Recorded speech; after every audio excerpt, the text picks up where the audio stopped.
Salut l'internet.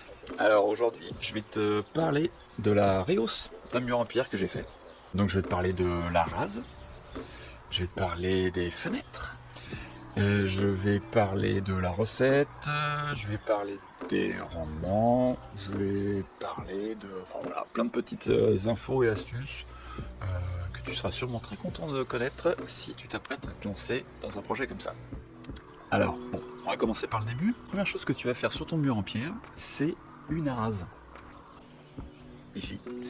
Cette arase-là, elle va te permettre de poser ton mur parpaing bien droit. Bon, je reviens pas sur la nécessité de faire le côté isolant en parpaing. Tu pourrais t'amuser à tout faire en pierre, mais bon, non, laisse tomber. Et en plus, ton mur en parpaing, vu que tu vas le faire railler avec des poteaux raidisseurs et une ceinture, ça va vraiment solidifier ton mur. Et non, je ne me serais jamais engagé dans un mur 100% pierre. C'était déjà bien assez long comme ça. Donc ton mur en parpaing, tu le poses sur une arase.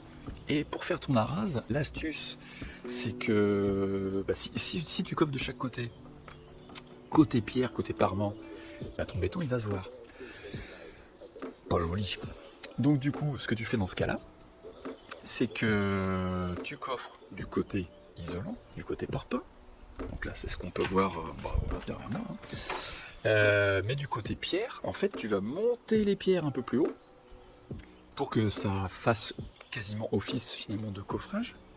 Et en fait, avec ton niveau, tu vas venir lisser en prenant appui que sur le côté coffret, quoi. Mais ça passera très bien, c'est très bien comme ça. Une fois que tu as fait ton arase, donc là, tu vas pouvoir commencer à passer aux choses sérieuses. Donc tu fais tes pierres, alors oui, bon, sur les pierres, alors là, il en reste plus beaucoup. Hein. C'est vraiment la fin du tas. Les pierres, bon, moi je me suis pas cassé la tête à l'étrier. J'ai assez de boulot comme ça. La seule chose que j'ai mis de côté, c'est les petites pierres, voilà, comme ça là, qui sont un peu des pierres plates et qui me servent notamment à faire le plaquage ici. Donc, bon, on en reparlera tout à l'heure, on parlera de la fenêtre. Non, sinon, grosso modo, tout ce que je fais, c'est que je monte des pierres, sans trop regarder. Et là-dedans, une fois que je suis en haut, les pierres de parement, celles qui vont avoir une face plate, je vais les utiliser en parement, logique. Et puis, toutes les pierres de remplissage, donc le reste, ça me sert de remplissage entre mon mur en parpaing et mes pierres de parement. Voilà, donc je les prends comme elles viennent. Ça me permet d'avoir finalement de temps en temps des grosses, de temps en temps des moyennes, de temps en temps des petites. Donc d'avoir un parement homogène en termes de taille de pierre. Et puis, comme ça j'ai pas les trier, c'est plus simple.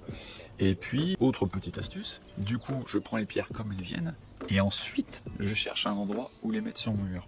C'est-à-dire sur toute la largeur, par exemple, dans mon échafaudage, je vais regarder, tiens, là j'ai une pierre, je sais pas, elle fait une forme de triangle, il faudrait qu'elle soit un petit peu plus évasée, enfin bon, bref, je cherche la bonne place pour la pierre, quoi.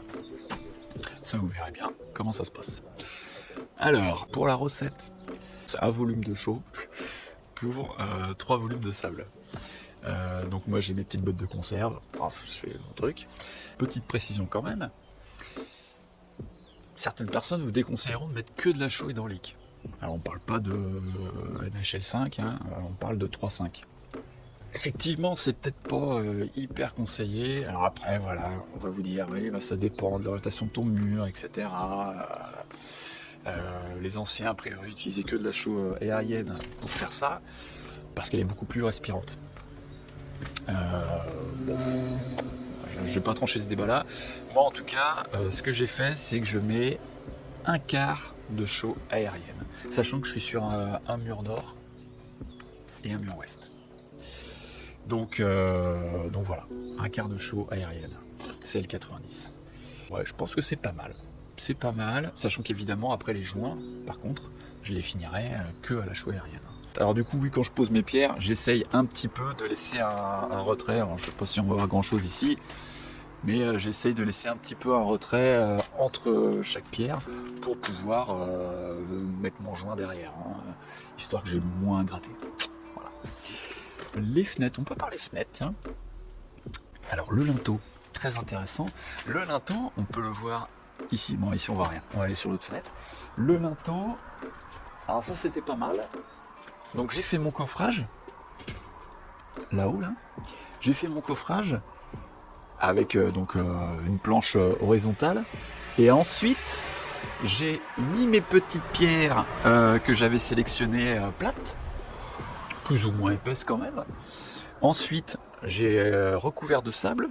J'ai bien envoyé l'eau pour que le sable quitte, on va dire, la surface des pierres plates et aille que entre les pierres. Et ensuite, j'ai coulé mon béton quand j'ai fait le linteau. Après, voilà, j'ai décoffré, le sable est tombé et il ne reste plus que les pierres qui tiennent par le ciment, par le béton du coffrage. Mais il me reste la place pour faire mon joint mon joint en mortier chaud après quoi. Et donc j'espère que ça va être joli. Bah oui, tant qu'on est sur les fenêtres, on va parler ensuite des jambages. Alors les jambages, alors ça j'ai fait ça hier soir. C'était un test, mais écoute, ça marche plutôt bien. Alors oui, conseil sur les jambages, conseil, astuce. Ici, il faut vraiment pas laisser épais. Hein. Tu laisses pas trop épais, parce qu'en fait, donc là on utilise une colle pour carrelage extérieur. Ça marche très bien. Voilà, hein. Tu peux peut-être des recettes un peu plus naturelles à base de chaux pour faire de la colle. Je me suis pas trop cassé la tête. Je le sentais pas déjà trop à la base, donc voilà. Sinon, évidemment, tu fais comme ce que j'ai fait un peu plus de ce côté-là. Tu laisses un peu plus d'épaisseur et puis là, tu vas venir empiler tes pierres. Voilà. Bon. C'est quand même plus compliqué, hein, c'est plus chiant. Donc voilà pour les fenêtres. Oui, je disais rendement. Rendement. Alors c'est très long. Très long. J'avais entendu des rendements qui parlaient de 2-3 mètres carrés par jour. Ça, clairement, c'est pour des gens qui font juste du plaquage de pierre. Voilà, sur quelques centimètres, tu sais, ils ont leur pierre. Bon, là, ça envoie. Et clair, voilà, ça c'est vraiment rapide. Mais c'est pas notre cas. En tout cas, c'est pas le mien. Ensuite, tu as des gens qui vont te dire oui, 1 ou 2 mètres carrés. Alors, je sais pas quelle épaisseur fait leur mur. Ou je sais pas trop. Enfin bon, j'ai vu des vidéos où je sais pas d'où ils trouvent leurs pierres, mais ils ont que des pierres qui sont carrées quasiment. Donc forcément, c'est beaucoup plus rapide. Ou des fois, ils ne comptent que la partie parement. Le mur est déjà fait. Quand vraiment tu as le mur en parpaing à faire et la partie parement pierre, c'est beaucoup plus long. C'est beaucoup plus long. Allez, je dirais un demi-mètre carré par jour. Un demi-mètre carré par jour. Et ça, c'est presque, j'ai envie de dire, quand les conditions sont bonnes. Parce que oui, ça faut le dire, si tes pierres sont juste à côté de l'endroit que tu montes, ça va, c'est cool. C'est cool, ça va relativement vite et relativement, tu vas faire ton demi-mètre carré par jour. C'est pas énorme non plus. Hein. Moi, pour te dire, j'ai 30 mètres carrés. 30 mètres carrés, bon, donc c'est un peu plus long. Et sauf que le problème, c'est que quand tu arrives, on va rien voir avec le soleil là, mais quand tu arrives en haut des échafaudages et qu'il faut que tu montes ta pierre, tes auges de mortier, tes pierres de remplissage, voilà, là tu peux quasiment doubler le temps. Donc méfie-toi. Si en plus on parle de rehausse de mur, des fois tu es déjà à 4-5 mètres quoi. Donc faut tout monter. Bon, éventuellement tu as des bras pivotants, des treuils, tu peux te débrouiller pour acheter des trucs qui vont t'aider. Alors fin de vidéo, on se retrouve au haut de mon échafaudage avec le haut du mur derrière moi. Donc voilà, juste 2-3 petites idées parce que sur un mur de 50 cm, au début j'avais mon parpaing et je mettais grosso modo 32 pierres quoi. Sauf que c'est beaucoup trop lent. Donc ce que j'ai commencé de faire rapidement, c'est que je mets une deuxième rangée de parpaing. Que je me casse pas la gueule. Une deuxième rangée de parpaing qu'on voit derrière. Alors donc je les mets pas partout. J'essaye vraiment un petit peu de créer un maximum d'homogénéité entre la partie parement et la partie parpaing. Donc des fois, bah, je vais avoir des pierres par exemple qui vont rentrer dans le parpaing, et des fois j'ai des pierres des parpaings qui vont aller jusqu'à quasiment le parement. Donc là comme ça j'ai vraiment une homogénéité. En tout cas, bon, je pense que ça va bien tenir. Voilà. Et puis mes pierres de remplissage, donc là bon, on voit qu'il y a un peu de tuile, mais sinon mes pierres de remplissage vont aller remplir derrière les pierres de parement. Voilà.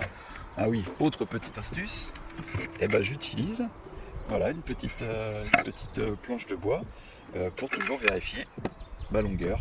Voilà. Oui, parce qu'on va vous conseiller des fois de monter votre mur en pierre en étant face au mur qu'on monte et aux pierres. Bon, moi je me suis pas. Enfin, en fait, mes pierres étaient déjà, on va dire, en haut, quoi. Elles étaient sur le plancher là, donc j'allais pas les descendre pour les remonter sur 5-6 mètres de haut, quoi. Donc non, moi je le monte du dessus, et puis c'est bien comme ça. Voilà. Bon, la vidéo touche à sa fin, donc là je te montre rapidement le résultat final, sans les joints, parce que du coup je crois que ça dans un second temps. Et puis ouais, voilà, si ça a été utile pour toi et intéressant, n'hésite pas à mettre un petit pouce, un petit like sur la vidéo. Moi comme ça je me dirais que ça a été utile, j'ai pas fait ça pour rien. Et puis si tu as la moindre question, n'hésite pas à la mettre en commentaire, j'essaierai d'y répondre. Et puis comme d'habitude, voilà, tu peux t'abonner aussi, pas de problème. Et puis je te souhaite une bonne journée. Au revoir.